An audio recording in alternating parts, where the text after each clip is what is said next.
Mr. Chairman, I yield 3 minutes to the chair of the Crime Subcommittee and the sponsor of this legislation, the gentlewoman from California, Ms. Bass. The gentlewoman is recognized.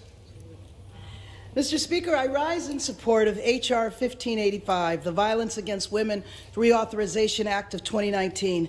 This bipartisan measure was introduced by myself and my colleague, Mr. Fitzpatrick, the gentleman from Pennsylvania. Several other members have supported this effort and were inadvertently left off the sponsor list due to a clerical error. To remedy that, I will furnish a separate statement for the record that includes those names respectively. I ask for unanimous consent to submit that statement.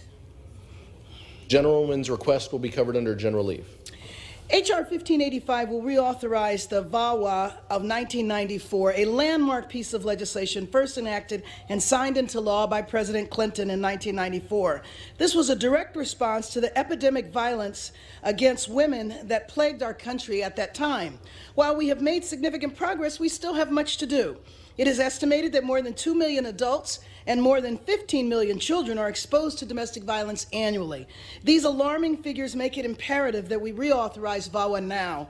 We concluded our celebration of Women's History Month in March, but our project to protect women is not complete. Movements like Me Too across this country demand Congress's attention to better deal with the gaping holes left unfilled in current law around the issues of domestic violence, dating violence, sexual assault, harassment, and stalking. The VAWA efforts will have the same profound effect on a victim, survivor, and on their families, no matter one's party affiliation. Hence, these are human problems, period. This is our opportunity to respond to the basic needs of victims and survivors everywhere, absent discrimination based on their race, sex, religion, or nationality.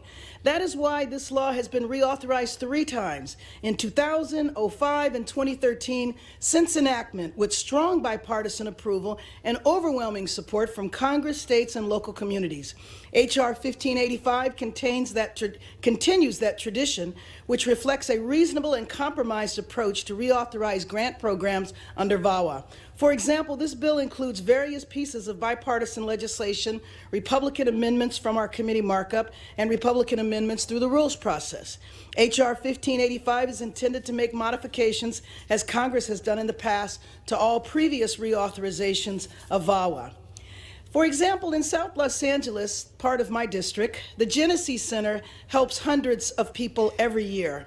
VAWA funding has supported the growth of Genesee's legal department, which provides direct legal services that not only assist survivors in securing immediate safety, but also help them achieve long-term goals of stability and self-sufficiency. VAWA funding is integral to Genesee's traditional or bridge housing program for survivors. After overcoming the initial crisis phase, people need space and time to rebuild family bonds, secure education and vocational training, and receive the mental health counseling needed to heal from trauma. H.R. 1585 is inclusive, sensible, and responsive. This bill is about preventing, responding to domestic violence. Gentlewoman's time's expired. I'll yield the gentlelady an additional 30 seconds. This bill is about preventing and responding to domestic violence, sexual assault, dating violence, and stalking. That is why I urge my colleagues to exert courage and stand with victims by supporting this bill. Thank you, Mr. Speaker. I yield back the balance of my time.